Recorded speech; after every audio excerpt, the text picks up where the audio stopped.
लेकिन एक दिन उसकी ये लत उस पर बहुत भारी पड़ गई और पूजा को लेने के देने पड़ गए। पूजा का कॉलेज में पहला दिन था। पहले ही दिन पूजा की कुछ लड़कियों से दोस्ती हो जाती है। उसकी दोस्त रागिनी कहती है, अरे यार पूजा, आज कॉलेज का पहला दिन है और हम सबकी दोस्ती का भी पहला दिन है। सेलिब्रेशन तो बनता है, चल कैंटीन चलकर कुछ खाते हैं। ठीक है, चलो सब। कैंटीन जाकर वे सभी देखती हैं कि कैंटीन बंद हो रही थी। अरे भैया, हमें कुछ खिला दो, आज हमारे कॉलेज का पहला दिन है।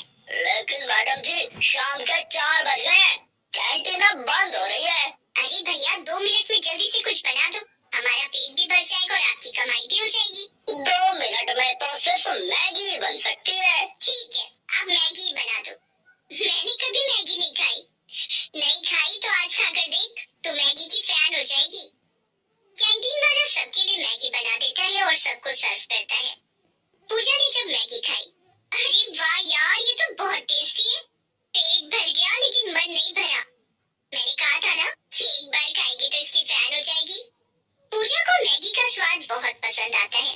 वो घर जाते समय दुकान से मैगी के 2 पैकेट खरीद लेती है और घर जाकर फिर से मैगी बनाती है। जिसे देख पूजा की माँ अर्चना कहती है, ये क्या पूजा बेटी, घर में खाना बना हुआ है और तू मैगी खा रही है। मैगी घर में आई कैसे? मैं तो कभी मैगी नहीं लाती। माँ, आपने कभी मुझे मैगी क्यों नहीं खिलाई? मैं आज तक इसके अच्छे स्वाद को नहीं चख सकी। आज मैंने कॉलेज की कैंटीन में पहली बार मैगी खाई। अब मैं फिर से मैगी खाऊंगी। तेरे लिए जो खाना बनाया है वो कौन खाएगा? वो मैं रात को खा लूंगी। इसके बाद पूजा मैगी खाती है। आज तो मैगी खाकर मजा ही आ गया।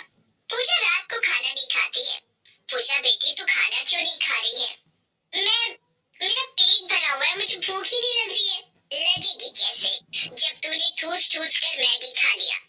अब तो पूजा रोज कॉलेज की कैंटीन में मैगी खाने लगी। जिस दिन कॉलेज में छुट्टी होती, उस दिन वो घर पर मैगी बनाकर खाया करती। इसी तरह 3 साल गुजर गए। पूजा को मैगी की आदत पड़ चुकी थी। मैगी न खाओ तो उसका पेट नहीं भरता था। एक दिन, पूजा बेटी, कल तुझे देखने के लिए लड़के वाले आ रहे हैं, अच्छे से तैयार हो जाना। और हाँ, उनके सामने भूल से भी मैगी का नाम मत लेना। ठीक है माँ। दूसरे दिन पूजा को देखने के लिए लड़के वाले आ जाते हैं और पूजा उन्हें पसंद आ जाती है। कुछ दिन के बाद उसकी शादी सौरभ के साथ हो जाती है।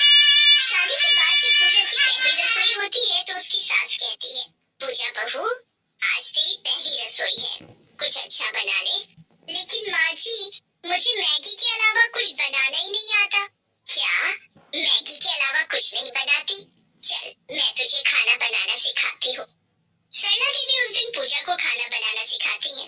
पूजा सबके लिए खीर, पूरी और पनीर की सब्जी बनाती है, लेकिन खुद के लिए वो मैगी बनाती है। सबको खाना खिलाकर जब पूजा खुद खाना खाने बैठी, अरे पूजा, तू मैगी खा रही है? तूने जो खीर पूरी बनाई है वो क्यों नहीं खा रही है? माँ जी, मुझे मैगी बहुत पसंद है। इधर कुछ दिनों से शादी की रस्मों के कारण मैं मैगी नहीं खा सकती थी, इसीलिए आज मैगी खा रही हूँ। अच्छा, आज रसोई तेरे हाथों में आई है तो तू अपने मन की कर रही है। लेकिन बहू, मैगी खाना अच्छी बात नहीं है। जी माँ जी, मैं ज्यादा नहीं खाऊंगी। लेकिन पूजा कहाँ मानने वाली थी। अब तो वो ससुराल में भी रोज अपने लिए मैगी बनाकर खाती। एक दिन सरला देवी ने सौरभ से कहा, बेटा तू रोज ऑफिस चला जाता है, तेरे पीछे में बहू रोज मैगी बनाकर खाती है। मैगी उसकी सेहत के लिए अच्छी नहीं है, तू उसे समझा देना। मैं तो समझा समझा कर थक गई हूँ, मेरी सुनती ही नहीं है। ठीक है माँ, मैं पूजा को समझाऊंगा। सौरभ उस दिन पूजा से कहता है, पूजा, तुम रोज रोज मैगी मत खाया करो, इससे तुम्हारी सेहत को बहुत नुकसान हो सकता है। अच्छा, तो माँ जी ने आपसे शिकायत कर दी? उन्होंने शिकायत नहीं की, वो तुम्हारी भलाई के लिए तुम्हें मैगी खाने से मना करती है। ठीक है, आप कहते हैं तो मैं आज से मैगी नहीं खाऊंगी। सौरभ खुश हो जाता है, लेकिन पूजा कहाँ मानने वाली थी। अब वो छिप छिप कर मैगी खाने लगी। सौरभ के ऑफिस जाने के बाद माँ जी पड़ोस वाली चाची के घर गई है। यही मौका है, मैं अपने लिए फटाफट मैगी बना लेती हूँ। और पूजा अपने लिए मैगी बनाती है और ठूस ठूस कर खाती है। जब भी सरला देवी घर पर नहीं होती या सो रही होती, पूजा मौके का फायदा उठाकर मैगी बना लेती। पूजा बस मौके की तलाश में रहती। सरला देवी की नजरों से ओझल होते ही वो मैगी बनाकर खा लेती। पूजा बहू, ये मैगी की खुशबू कहाँ से आ रही है? तूने फिर मैगी बनाई है क्या? नहीं माँ जी, मैगी की खुशबू पड़ोस से आ रही होगी। मुझसे झूठ बोल रही है, मैंने डस्टबिन में मैगी के पैकेट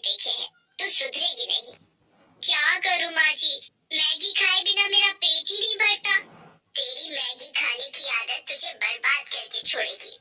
इतना सब कुछ सुनने के बाद भी पूजा के कानों में जूं तक नहीं रेंगी।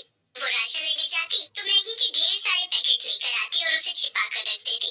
वो दिन रात मैगी बनाकर खाती। रात में सरला देवी और सौरभ के सो जाने के बाद वो मैगी बनाकर खाती। इसी तरह दिन गुजर रहे थे। रोज की तरह एक रात उसने फिर मैगी बनाकर खाई। मैगी खाकर कितना अच्छा लगता है ना, पूरे जमाने की खुशी मिल जाती है। लेकिन पूजा की खुशी ज्यादा देर तक टिकने वाली नहीं थी। मैगी खाने के बाद वो जैसे ही सोने के लिए अपने कमरे में आई, उसके पेट में बहुत तेज दर्द होने लगा। मेरे पेट में दर्द क्यों हो रहा है? पूजा पेट दर्द की दवाई खा लेती है, लेकिन उसका पेट दर्द कम नहीं होता बल्कि बढ़ता जाता है। कितना तेज दर्द हो रहा है। पूजा दर्द के कारण चिल्लाने लगती है। उसकी आवाज सुनकर सौरभ जाग जाता है। क्या हुआ पूजा, तुम चिल्ला क्यों रही हो? सौरभ, न जाने क्यों मेरे पेट में बहुत दर्द हो रहा है। ऐसा लग रहा है जैसे मैं मर जाऊंगी।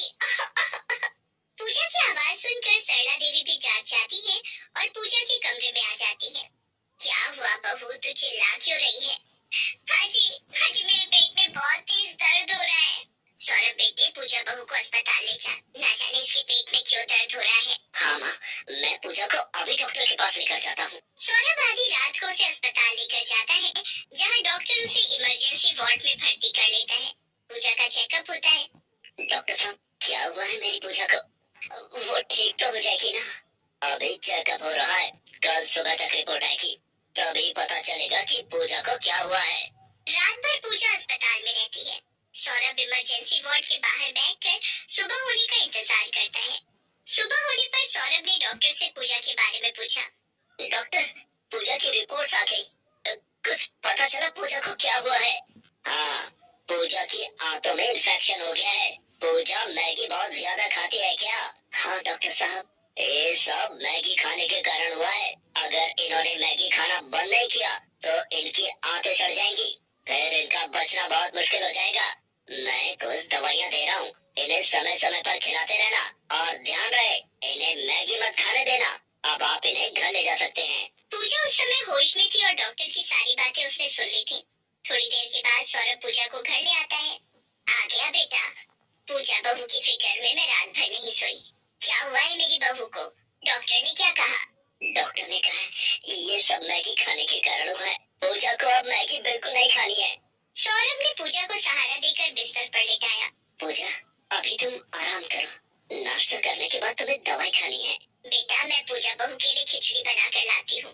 सरला देवी पूजा के लिए खिचड़ी बनाकर लाती है और उसे अपने हाथों से खिलाती है, जिसके बाद सौरभ उसे दवाई खिलाता है। कुछ दिन के बाद पूजा की तबीयत बिल्कुल ठीक हो जाती है, जिसके बाद पूजा सौरभ और सरला देवी से माफी मांगती है। सौरभ, माँ जी, मेरी मैगी खाने की वजह से आप दोनों को काफी परेशानी उठानी पड़ी। मैं आप दोनों से वादा करती हूँ कि अब मैं मैगी को कभी हाथ भी नहीं लगाऊंगी। पूजा बहू, हम तो तेरे लिए सब कुछ करने को तैयार हैं, लेकिन हम सिर्फ ये चाहते हैं कि तू स्वस्थ रहे। तेरी सेहत पर कोई आंच नहीं आनी चाहिए। तू स्वस्थ रहेगी तभी तो खुश रहेगी।